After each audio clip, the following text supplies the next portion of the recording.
The singer Lizzo has changed the lyrics to her latest song after fans complained it used an ableist slur. Grrrls, which was released last week on Special, originally contained a derogatory term for cerebral palsy. Well, fans said that they were shocked and disappointed and asked her to re-record the song with alternative words.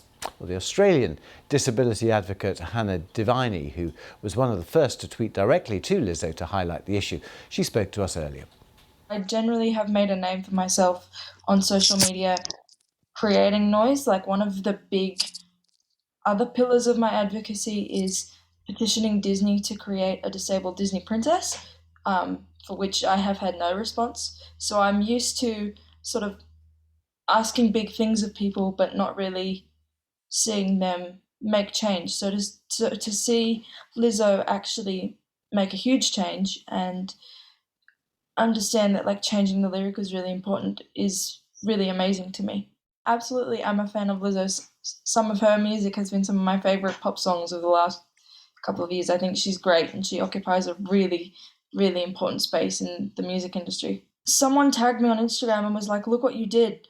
And I went, "Oh my God, really?"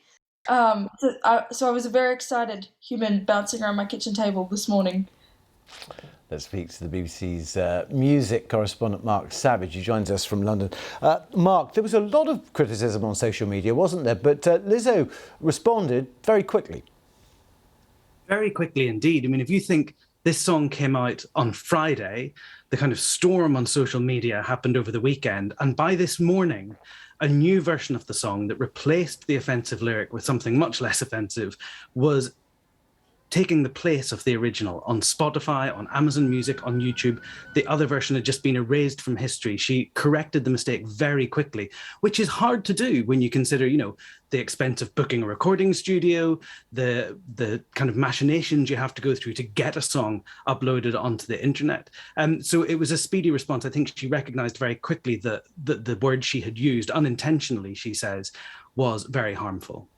Interesting also in some of the tweets I've read from Lizzo that as she's a woman of a certain size, she has been the recipient, hasn't she, of a lot of offensive comments about her as well. And do you think that in a funny sort of way it gives publicity to this song and that she's handled it very adroitly?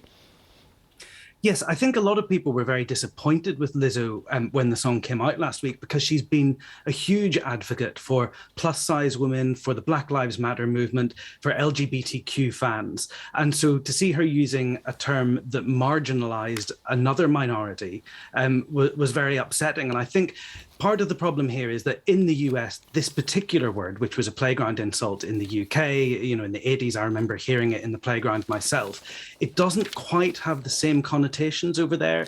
It's used to mean freaking out or going crazy. And once she was made aware of the context and the origin of the insult, she was very quick to course correct and rectify it. Have there been any other examples of ableist slurs like this? It's a word I've never come across before, but that's probably my ignorance. But just explain, have there been other incidents like this? Well, interestingly enough, Kanye West and Paul McCartney put out a song called 4 5 Seconds just 7 years ago that used the exact same term. And there was much less comeback or blowback against that song at the time. Although I do remember the UK mental health charity Scope did put out a statement asking them to change it. That song actually remains on streaming services in its original form.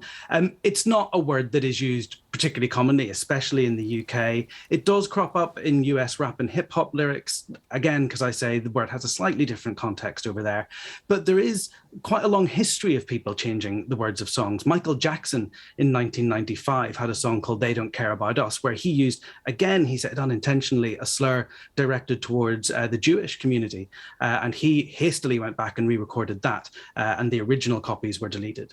OK, Mark Savage, fascinating context to all of this. Thank you very much indeed. That word. Now,